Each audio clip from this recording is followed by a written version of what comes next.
नमस्ते, आपके साथ मैं हूं जयप्रकाश शर्मा और आप देख रहे हैं रणभूमि। रणभूमि में आज का शब्द है किसान। किसान आंदोलन चल रहा है, लेकिन अब किसान आंदोलन में किसान वर्सेस किसान होने लगा है और ये हालात धरना स्थल पर रेप, छेड़छाड़ और एक आदमी को जिंदा जलाने की बात बनने लगे हैं। दरअसल झज्जर और सोनीपत जिले के आसपास के जो स्थानीय किसान हैं, उन्होंने अब आंदोलनकारी किसानों को यहां से हटाने की मांग तेज कर दी है। किसान लगातार प्रशासन पर दबाव बना रहे हैं कि यहां से धरना स्थल को हटाया जाए, क्योंकि यहां माहौल खराब होने लगा है। उन्हें काफी परेशानी हुई है। जिस आदमी को जिंदा जलाया गया वो झज्जर के कसार गांव का है। कसार के सरपंच ने साफ कर दिया है कि मृतक मुकेश की 13वीं होने के बाद धरना स्थल से प्रदर्शनकारियों को हटाया जाएगा। वहीं सोनीपत में भी पंचायतों ने मोर्चा खोल दिया है, यानी किसान वर्सेस किसान की लड़ाई शुरू हो गई है। आज इसी मुद्दे पर होगी रणभूमि, लेकिन उससे पहले एक रिपोर्ट आप देखिएगा।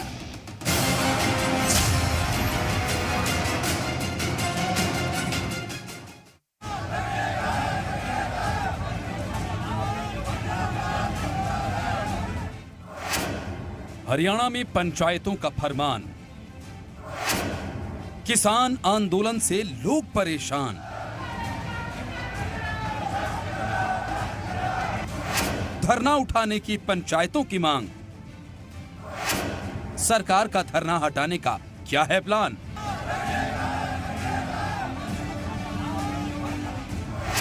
किसान आंदोलन का निकलेगा समाधान? किसान वर्सेस किसान।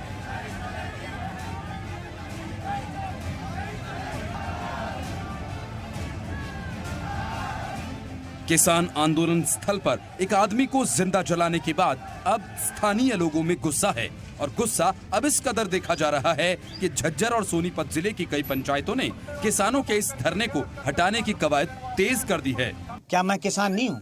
किसान नेता ने अब तक किसी ने इस परिवार के बारे में, दोनों ने, टकैत ने कही हो या चुड़ानी ने कही हो, भाई जिस किसान ने इसको जिंदा जलाया वो किसान नहीं है और उसको कड़ी से कड़ी सजा मिलनी चाहिए। इसके महकमा या कोई से किसान नेता ने कही अब तक। हाल ही में जिस व्यक्ति को जिंदा जलाया गया वो झज्जर के कसार गांव का था। ऐसे में पूरे गांव में रोष है और यहां के सरपंच ने साफ कर दिया है कि वो मृतक मुकेश की 13वीं के बाद गांव के लोगों सहित किसानों के धरने को यहां से हटवाएंगे। प्रशासन ने हमारे को 1 हफ्ते का समय दिया था।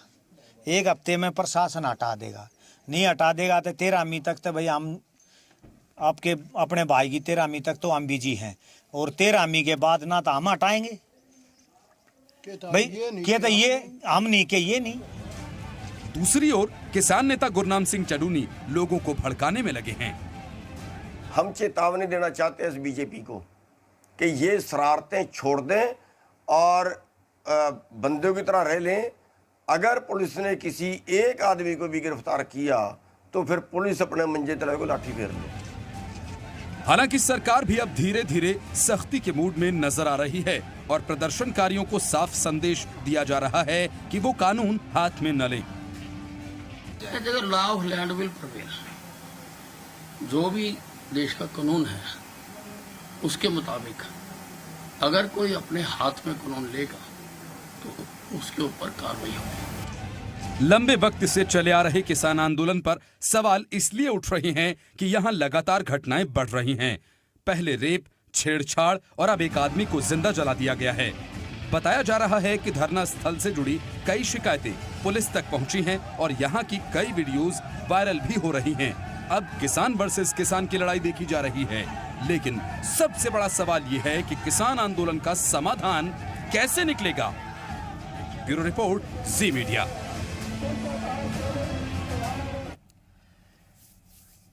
चलिए इसी मसले पर बात करेंगे। क्या अब जो स्थानीय लोग हैं, जो वहां के आसपास के स्थानीय किसान हैं, वो अब चाहते हैं कि यहां से आंदोलन को हटाया जाए, धरना स्थल को हटाया जाए, क्योंकि रेप, छेड़छाड़ की घटनाएं, जिंदा जलाने के मामले सामने आने के बाद वहां के स्थानीय लोगों में गुस्सा है। इस पर चर्चा करेंगे। 3 खास मेहमान जुड़ गए। अपने मेहमान को मैं परिचय करा देता हूं।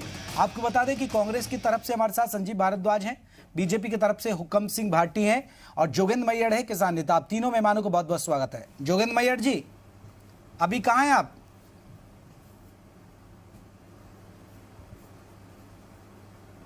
आवाज नहीं आ रही आपकी, आवाज खोलिएगा जरा।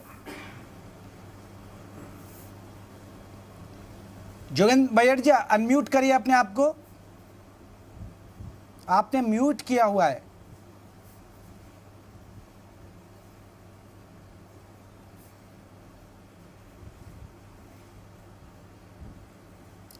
लगता है उन तक आवाज नहीं पहुंच पा रही है। कांग्रेस का एक्सटेंड ले लेता हूं मैं। संजीव भारद्वाज जी, कांग्रेस कैसे देख रही है, क्योंकि लगातार अब इस तरह की घटनाएं सामने आ रही हैं। रेप का मामला भी आया, छेड़खानी की भी घटनाएं सामने आई, एक आदमी को जिंदा जला दिया गया। कांग्रेस का स्टैंड क्या है? क्या वाकई में जो स्थानीय लोग हैं, जो आसपास के लोग हैं, झज्जर या सोनीपत के जिले के जो आसपास के गांव के किसान हैं, वो चाहते हैं कि यहाँ से धरना उठे, पंचायतें होने लगी हैं? कांग्रेस का स्टैंड क्या है? क्या वाकई में हटना चाहिए सर या नहीं? जयप्रकाश जी, मैं आपके माध्यम से आपके श्रोताओं को बता दूं कि ये जो इस तरह की जो घटनाएं आपने गिनवाई हैं, जो भी हुई हैं, कांग्रेस इनका समर्थन बिल्कुल नहीं करती और ये बहुत दुखद और दुर्भाग्यपूर्ण घटनाएं हैं। लेकिन जहां तक सवाल किसान आंदोलन का है, हमारी पार्टी प्रदेश के अंदर या देश के अंदर इस आंदोलन के हक में है। इनकी जो मांगे किसानी के लिए अन्नदाताओं की जो डिमांड्स हैं उनके हक में है, ना कि यदि कोई व्यक्ति इसके अंदर या इसका सहारा लेके, आंदोलन का सहारा लेके या आंदोलन की जगह कोई भी गलत कार्य करता है तो उसकी संपूर्ण जांच हो, पूर्णतः जांच हो और दोषियों को, चाहे कोई इस तरह का वाक्य हो, दोषियों को कानून के मुताबिक सजा दी जाए। सजा का प्रावधान है। पर यह कहें कि इक्का दुक्का लोगों के लिए पूरे आंदोलन को गलत ठहराना बिल्कुल उचित नहीं है। नहीं सचिव भारद्वाज, जो वहाँ के लोकल लोग हैं, जो स्थानीय लोग हैं, वो भी तो आपके हरियाणा के ही हैं, वो भी तो किसान ही है, वो भी तो विरोध कर रहे हैं ना। उनको भी काफी दिक्कतें हो रही है। वो कह रहे हैं कि हम मामले बढ़ रहे हैं, माहौल खराब होने लगा है, तो आप उनके साथ नहीं? फिर जयप्रकाश जी, मैं आपके माध्यम से बताऊं कि गुस्सा जायज है। जब किसी के घर का कोई प्राणी जाता है तो उसकी क्या स्थिति होती है, हम और आप इसको यहाँ बैठे नहीं समझ पाएंगे। गुस्सा गांव का भी जायज है, पंचायत का भी जायज है। मैंने आपको अर्ज किया कि इस तरह के हेलो जी जी जयप्रकाश जी, आप मैं सुन पा रहा हूं। मेरी आवाज आ रही है? बिल्कुल आ रही है सर। मैं जयप्रकाश जी आपके माध्यम से श्रोताओं को, आपके को बताऊं कि ये गुस्सा चाहे वो पंचायत का हो, चाहे उस एरिया का हो, चाहे परिवार का हो, बिल्कुल जायज है। हम इस तरह की घटनाओं का बिल्कुल समर्थन नहीं करते। अगर इस तरह की घटनाएं, कोई इक्का दुक्का घटनाएं पूरे इतने लंबे आंदोलन में होती हैं तो ये बिल्कुल गलत है। इसकी जांच होके और दोषियों को कानून के मुताबिक सजा मिलनी चाहिए। लेकिन साथ ही साथ अगर हम ये भी देखें कि इस आंदोलन के लिए या इस आंदोलन को कायम रखने के लिए बहुत से लोगों ने, बहुत से किसानों ने अपने प्राणों की आहुति भी दी है, वो नहीं हमें भूलना चाहिए। मैं मानता हूं कि ये घटना बहुत दुखद और दुर्भाग्यपूर्ण। ठीक है संजीव जी, मैं लौटूंगा। जोगेंद्र मैयट जी भी जुड़ गए हमारे साथ। जोगेंद्र मैयट जी, अब वहां पर किसानों को हटाने की तैयारी हो रही है। जो प्रदर्शनकारी हैं, वहां के जो स्थानीय किसान हैं, जो आसपास के गांव के लोग हैं, पंचायत है, और जिस शख्स को जलाया गया, कसार गांव का मुकेश जिसको जलाया गया, वहां की पंचायत ने साफ कर दिया, वहां के सरपंच ने साफ ऐलान कर दिया कि हम 13वीं के बाद यहां से किसानों को हटाएंगे। जयप्रकाश जी, ये सारे अच्छे हथकंडे सरकार अपना रही है, जबकि किसानों ने वहाँ पे कोई भी ऐसा कुछ कदम नहीं उठाया कि जो उसको किसान को क्यों जलाएगा। वो उसकी जांच होनी चाहिए। वो मानसिक तौर से परेशान भी हो सकता है, आर्थिक स्थिति से भी परेशान हो सकता है। वहाँ पे क्लिप भी दिखाई है, किसानों ने उसके प्रति गहरी संवेदना भी प्रकट करी है। एसपी साहब के साथ संयुक्त मोर्चा का किसान प्रतिनिधि मंडल मिलके भी आया है। मैयट साहब आप बताइए, क्या रेप की घटना नहीं हुई? क्या वहाँ छेड़छाड़ की घटना नहीं आई सामने? क्या वहाँ एक आदमी को जिंदा जलाया गया? नहीं गया। नहीं, किसानों ने थोड़ा जलाया जी वो जिंदा। किसानों ने तो बचाने की कोशिश की। रेप किसने किया? वो भी बाहर के थे। देखो जिसने भी करे है ना जी, जो कहते हैं, जिसने भी जो वहाँ शराब कौन पी रहा है? वहाँ शराब कौन पी रहा है? जोगेंद्र मैयर जी, वहाँ शराब मैखाना खुल गए, वहाँ कौन पी रहा है शराब? वहाँ बाहर के लोग पी रहे हैं। देखो जी, चाहे वो वहाँ पे रेप कर रहा हो कोई, चाहे कोई छेड़खानी कर रहा हो, वो हमारा नहीं है। वो किसान नेताओं की जिम्मेदारी नहीं है उस स्थल पर। किसान नेताओं की जिम्मेदारी नहीं है। सरकार ने, बीजेपी सरकार ने कुछ अपने आदमी छोड़ के किसानों को बदनाम कर रहे हैं, और ऐसा कुछ नहीं है वहाँ पे, ऐसा कुछ भी नहीं है। मैं एक रिएक्शन, हुकुम सिंह भाटी जी, आप लोग किसानों को बदनाम कर रहे हैं क्योंकि आपके लोग कर रहे हैं ये तो। जयप्रकाश जी, मीठा मीठा गप और कड़वा थू, ये कहावत कोई आज की नहीं है, ये प्राचीन समय से चली आ रही है। किसान आंदोलन ये लोग कर रहे हैं, अभी मैं जोगिंदर मैयर जी को सुन रहा था, और उसके बावजूद चाहे 26 जनवरी की घटना हो, बंगाल की बहन के साथ रैप और उसकी हत्या हो, उसके बाद एक सामूहिक बलात्कार की घटना, वहां बहनें हैं, उन्होंने रिपोर्ट दर्ज कराई है, मुकेश को जिंदा जलाना, मुकेश भी एक किसान है, वो खेती बाड़ी करता है, और उसके बावजूद इन्होंने जलाया। ये केवल भोले भाले किसान के नाम पर एक असामाजिक तत्वों का एक जमावड़ा है। और अभी देखिए, हमने सुना, बहुत ही दुखद बात है जो जोगिंदर मैयर जी कह रहे थे कि वो किसान नहीं है, उन लोगों को लेकर आते हैं, शराब का मैखाना वहां शुरू हो गया, वहां आपराधिक गतिविधि वहां चल रही है। जितने भी लोग, जितने गांव पड़ोस के हैं, वो दुखी है क्योंकि इन लोगों ने रास्ते को रोका हुआ है। दूसरी बात, आंदोलन किस बात का 1.5 साल के लिए स्थगित कर दिया।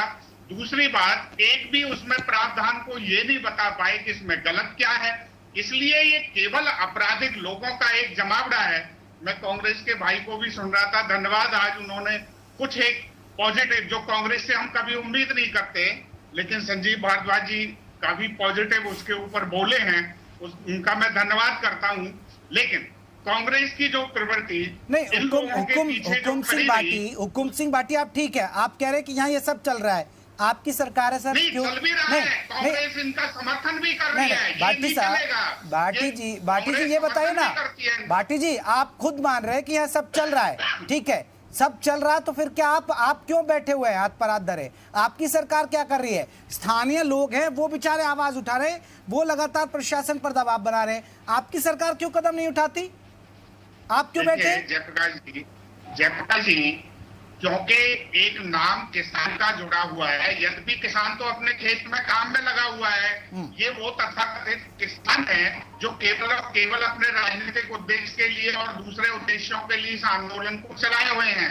लेकिन क्योंकि नाम किसान का जुड़ा हुआ है, जो सम्माननीय भी है, माननीय भी है, और भारतीय जनता पार्टी किसानों की मदद के लिए हमेशा खड़ी है, इसलिए एक सम्माननीय नाम जो जुड़ा हुआ है, उससे कोई भी इस तरह की कार्रवाई नहीं करना चाहते। लेकिन कोई आपराधिक गतिविधि करेगा, अभी अनिल विज जी का बयान भी आपने सुनवाया, और वो कहते रहे हमेशा कि अगर कोई कानून को हाथ में लेगा तो निश्चित तौर पर कानून अपना काम करेगा, और निश्चित तौर पर इन लोगों के खिलाफ कार्रवाई होने वाली है। और अब तो जनता भी खड़ी हो गई है, इसलिए ये केवल आपराधिक प्रवृत्ति वाले लोगों का एक आंदोलन है, उससे ज्यादा। जोगिंद्र मैयर जी, सुना आपने, आपराधिक प्रवृत्ति के लोग हैं जो प्रदर्शन कर रहे हैं।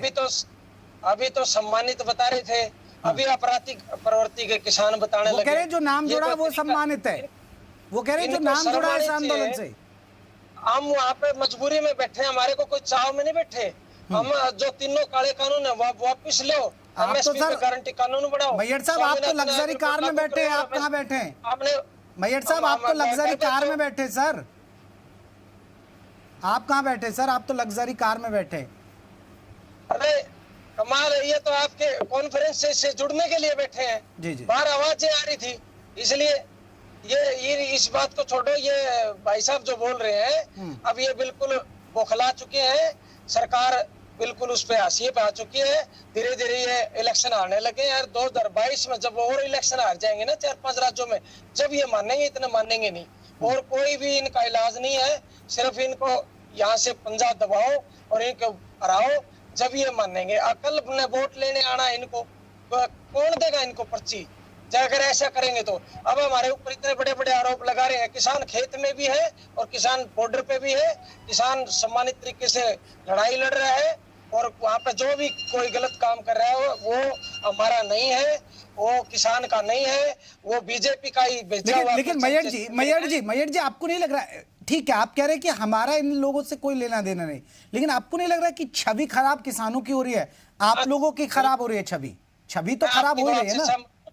छवि खराब हमारी हो रही है, और भेजते ये बीजेपी के, ये सारे हत्याकांड बीजेपी सरकार करवा रही है, और जबकि ऐसा कुछ नहीं है। किसानों ने तो उस भाई को जड़ने से बचाने की कोशिश करी थी। ठीक है, भाटी जी एक रिएक्शन दे रहे हैं, फिर मैं फिर संजीव भारद्वाज जी से एक रिएक्शन लूंगा। देखिए, जिन्होंने मुकेश को जलाया, जो अभी गिरफ्तारी भी हुई है, वो कौन थे? वो किसान आंदोलन में, इस जो तथाकथित आंदोलन ये चल रहा है, इसमें वो भागीदार थे। दूसरी बात, बंगाल की बहन के साथ रेप हुआ और उनकी हत्या हुई, कौन लोग थे? वो लोग थे जो इस आंदोलन में, आप पार्टी का कार्यकर्ता उसमें था। हम तो कह रहे हैं पॉलिटिकल मिशन है इन लोगों का, और पॉलिटिकल पार्टी इनके पीछे खड़ी हुई है, और वो किसान आंदोलन में है, इनके साथी हैं, ये उनकी हिफाजत करते हैं। हिफाजत करना भी अपने आप में एक क्राइम है, ये भी समझ लेना चाहिए। इसलिए ये केवल आरोप अब लगा दिया भाजपा कर रही है, भाजपा के लोग आकर के यहाँ बॉर्डर पर कर रहे हैं, तुमने उनको निकाल करके बाहर क्यों नहीं खड़ा किया? आप बताइए। आपने पहरेदारी तो इस तरह की हुई है वहां पर, और सारी आपराधिक गतिविधियां इन बॉर्डर्स पर इन लोगों ने चलाई हुई है। इसलिए कानून अपना काम करेगा, निश्चित तौर पर काम करेगा, और अब जनता भी खड़ी होगी है इनके खिलाफ में। वो जिसको ये किसान नाम दे रहे हैं, वो भी थोड़े दिन में ही पर्दाफाश हो जाएगा, और हो चुका है वो पर्दाफाश। पूरा मीडिया जानता है, पूरी जनता जानती है, देश और प्रदेश के लोग भी जानते हैं इस सबको। इसलिए पर्दाफाश ये हो चुका है, अब ज्यादा लंबा समय इनका नहीं है। जी बिल्कुल, पर्दाफाश हो चुका है। ज्यादा लंबा समय तो आपका भी नहीं है। ये इस तरह से ही अगर आप अच्छे हथकंडे अपनाते रहे, उस किसान ने वीडियो क्लिप आपने भी देखी, मैंने देखी है, उसने कहा मैं परेशान हूँ, मैं मेरे घर वालों से परेशान हूँ, और उस परेशानी के कारण मैं ये कदम उठा रहा हूँ। और नहीं, आप गलत कह रहे हैं, उनकी नहीं गलत कह रहे हैं। उन्होंने ये बयान दिया है कि मेरे को जबरदस्ती मेरे ऊपर जो तेल डाला गया और मेरे को जलाया गया, वो उनका बयान आया हुआ है। आप गलत बयानबाजी कर रहे हैं। दूसरी बात देखिए, भाजपा लोकतांत्रिक प्रणाली में विश्वास करती है। आज भी 19 स्टेटों में भाजपा है। भाजपा किसान के हक में काम करती है। किसी एक पार्टी विरोधी या पार्टी के समर्थक बनने से, कोई राजनीतिक हथकंडा अपनाने से, राजनीतिक अभियान चलाने से भाजपा को आप आउट नहीं कर सकते। ठीक है भाटी साहब, मैं संजीव भारद्वाज जी एक रिएक्शन आपसे लूंगा। संजीव भारद्वाज जी, अभी सिरसा के अंदर डिप्टी सीएम दुष्यंत चौटाला का विरोध हुआ। नहीं, डिप्टी सीएम दुष्यंत चौटाला का किसानों ने विरोध किया, तो डिप्टी सीएम दुष्यंत चौटाला का बयान आया कि ये लोग किसान नहीं है, ये राजनीतिक दल से जुड़े हैं, यानी वो आप लोगों की तरफ इशारा कर रहे हैं। थोड़ी बहुत तो चिंगारी डाल ही रहे होंगे आप इसमें, नहीं? वो कौन सा अच्छा कर रहे हैं? वो उसने भी किसानों के वोट ले लिए हमारे, और अब ये आरोप लगा रहे हैं दुष्यंत चौटाला, अब ये किसान ही नहीं है, ये तो उसके लिए इलेक्शनों के लिए खड़े हैं। अब उनको आने तो आगे गांव में आएगा वोट मांगने के लिए, एक भी पर्ची नहीं मिलेगी, एक जगह से भी इलेक्शन नहीं जीतेगा। ऐसे करेगा तो संजीव जी, कोई भी जयप्रकाश जी, मैं आपके माध्यम से बताऊं कि हम लोग बार बार कह चुके हैं, हमारे साथी प्रवक्ता बीजेपी के रटी रटाई भाषा लेके आते हैं, हम बार बार कह चुके हैं कि ये आंदोलन एक सच्चाई के रास्ते पे चलने वाला आंदोलन है। लेकिन जो इस तरह की घटनाएं होती हैं, चाहे वो रेप की हो, चाहे जलाने की हो, उनकी जांच होकर पूरी तरह सच्चाई के ऊपर चलते हुए मेरा सवाल ये था कि आप पर जो आरोप लग रहे हैं कि आप भड़काते हैं, उसमें डाल रहे हैं ना, थोड़ी बहुत चिंगारी का काम तो करते हैं, आप नहीं करते? मैं जयप्रकाश जी मैं वहीं आ रहा हूं। हमारे पास कुछ नहीं है विपक्षी पार्टियों को, सिवाय वहां उनकी जाकर सहायता के लिए वहां खड़े होना। सरकार के पास देखो, सरकार अपनी नाकामी को बार बार टीवी पे आके इनके प्रवक्ता बोलते हैं कि बका रहे हैं। मैं इनसे हाथ जोड़ के निवेदन करता हूं, इनके पास सरकार है, ये अपने जो इनके वोटर हैं, जो देश के अन्नदाता हैं, अगर ये नाराज हैं तो ये उनको मनाने के में कामयाब क्यों नहीं हो रहे? हमारे को बार बार ये क्यों कह रहे हैं कि हम बका रहे हैं? अगर कोई आदमी, हम जिसके लिए राजनीति कर रहे हैं, हम लोगों के दुखों को दूर करने के लिए एक विचारधारा के रूप में कांग्रेस पार्टी काम करती है, ना कि कांग्रेस पार्टी कोई सत्ता का सुख भोगने के लिए कार्य करती है। अगर कोई वर्ग हमारे देश का, प्रदेश का दुखी है, तो हमारा कर्तव्य बनता है मुख्य विपक्षी पार्टी होने के नाते कि हम उनके साथ खड़े हों। पर हम इस तरह की घटनाएं अगर इक्का दुक्का लोग करते हैं, अब देखें कितने सौ लोगों ने अपनी कुर्बानियां, किसानों ने सड़कों पे कुर्बानियां दी, उनके बारे में तो ये एक शब्द आके बोलते नहीं। मैं अपने साथी प्रवक्ता से पूछता हूं, जब किसान अपनी जानें दे रहे थे, आत्महत्या कर रहे थे, या ठंड में मर रहे थे, या भूख से मर रहे थे, उसमें आके किसी ने भी आके, इनके किसी शीर्ष नेता ने, किसी प्रवक्ता ने ये बात बोली कि ये बहुत दुखद हुआ? इक्का दुक्का घटनाएं किसी गलत व्यक्ति ने किसान आंदोलन के बीच में आके अगर कर दी है, तो आपके पास अधिकार है, जांच करवाएं और उसको कानून के मुताबिक जो सजा बनती है वो दें। उसमें तो कोई भी आदमी उसका साथ नहीं देगा यदि वो दोषी है तो। ठीक है, अगर वो दोषी नहीं है, जबरदस्ती किसी के भाटी जी आपकी बात का जवाब दे रहे हैं। भाटी जी, बात किसी को मान्य नहीं होगी। अभी संजीव भारद्वाज जी बड़ी लंबी चौड़ी बातें कर रहे थे, लेकिन शायद या तो वो भूल गए हैं या जानबूझकर भूल जाना चाहते हैं। वही कांग्रेस 2010 में माननीय भूपेंद्र सिंह हुड्डा जी के नेतृत्व में मुख्यमंत्रियों की समिति में प्रस्ताव पास करते हैं कि एमएसपी खत्म, मंडी व्यवस्था खत्म, तुरंत हो जानी चाहिए।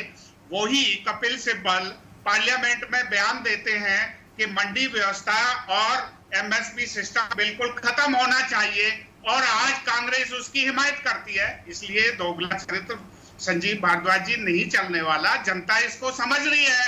आज आप उसका विरोध कर रहे हैं जब वो एमएसपी भी मिल रहा है, मंडी भी व्यवस्था बनी हुई है, और उसके अलावा किसानों के हित में बहुत सारे कानून आए हैं। आज मेरा भाई जोगिंदर मैयर जी, काला कानून कौन सा उसका प्रावधान काला है? क्या आपने उसको देखा है? क्या आपने लागू होकर के उसके परिणामों को देखा है? नहीं देखा। इसलिए ये केवल और केवल एक आंदोलन, प्रायोजित आंदोलन है, उससे ज्यादा कुछ नहीं है। दूसरी बात, हमारे साथी कह रहे थे कि जो जिनकी जान गई है उसके लिए दो शब्द नहीं कहे। उन लोगों को कौन लेकर आया था, किन परिस्थितियों में लाया था? बहका करके गांव में गलत प्रचार करके, गांवों में कहीं तो धार्मिक आधार पर प्रचार कर रहे हैं, कहीं मरने गिरने का प्रचार कर रहे हैं, और फिर कहते हैं ये राजनीतिक नहीं है। चढ़ूनी कौन है? उनकी धर्मपत्नी ने आप पार्टी से चुनाव लड़ा। उसके अलावा जो टिकैत है राकेश टिकैत, उन्होंने कांग्रेस से चुनाव लड़ा। सारे पॉलिटिकल लोग तो हैं जो इस आंदोलन को चलाए हुए हैं। इसलिए ये पूरी तरह से राजनीतिक आंदोलन है। ठीक है मैयर जी, एक सवाल तो है, ये क्योंकि बातें हुई, जोगेंद्र मैयर जी ये बातें उठ रही है कि राजनीतिक महत्वाकांक्षा की वजह से किसान नेता अपना फायदा दे रहे हैं। हाँ, मैं आऊंगा आखिर में आपसे। मैं अपने भाई के मैयर जी, ये तो है, किसान नेताओं पर सवाल उठते हैं कि राजनीतिक महत्वाकांक्षा के लिए वो कर रहे हैं सब। देखिए जयप्रकाश जी, क्या राजनीति करने का लाइसेंस सिर्फ बीजेपी पार्टी को ही है? बात भी सही है ये। हम राजनीति कर सकते हैं, लेकिन ये है ना सर, जो पीछे धरने पे बैठे ना मैयर साहब, आप तो इलेक्शन लड़ लेंगे, हो सकता है आप पंचायत के लड़ लेंगे, सरपंच बन जाएंगे, लेकिन जो बेचारे पीछे बैठे हैं, आपके लिए धरने पे बैठे हैं, उनका क्या होगा? देखिए, जो भी सारे किसान भाई बैठे हैं, लड़ेंगे ना सरपंची का इस बार? उन्होंने वोट दिया था बीजेपी को, और कांग्रेस को हरा के बीजेपी को दिया था, ताकि 29 सभाओं में मोदी जी ने ये कहा था, मैं मेरी सरकार आएगी तो मैं किसानों के अच्छे दिन ले आऊंगा। स्वामीनाथन मैयर साहब एक तो बता दीजिए ना, आपका भी तो प्लान है ना सरपंची का इलेक्शन लड़ना, नहीं या बड़ा लड़ेंगे? देखिए सर, इन बातों का कोई वो नहीं, मैं अपने कहने लग रहा हूँ। दुष्यंत जी ने भी ये बात कही थी कि दुष्यंत को और बीजेपी को ही लाइसेंस है क्या? यही इलेक्शन लड़ सकते? इलेक्शन हम भी लड़ सकते हैं, सारे लड़ेंगे। हाँ। कोई भी लड़ सकता है। यही तो कह रहे हैं किसान नेता सर, यही तो कह रहे हैं कि राजनीतिक महत्वाकांक्षा छिपी हुई है इसमें। मैं भी लड़ सकता हूँ। हाँ। और कोई भी लड़ो, इसमें यहाँ ये प्रश्न नहीं है। प्रश्न सवाल इस बात का है कि लाखों की संख्या में किसान नाराज है बीजेपी सरकार से। लेकिन और वो किसान, लाखों किसान नहीं लड़ेंगे इलेक्शन तो आप लड़ेंगे, चढ़ूनी साहब लड़ेंगे या राकेश टिकैत लड़ेंगे। बहुत बहुत शुक्रिया, मेरे पास वक्त की कमी है। संजीव भारद्वाज जी, माफी के साथ बहुत बहुत शुक्रिया आप सभी का। लेकिन रणभूमि में आज के लिए बस इतना, कल फिर मिलते हैं एक नए मुद्दे के साथ। नमस्ते।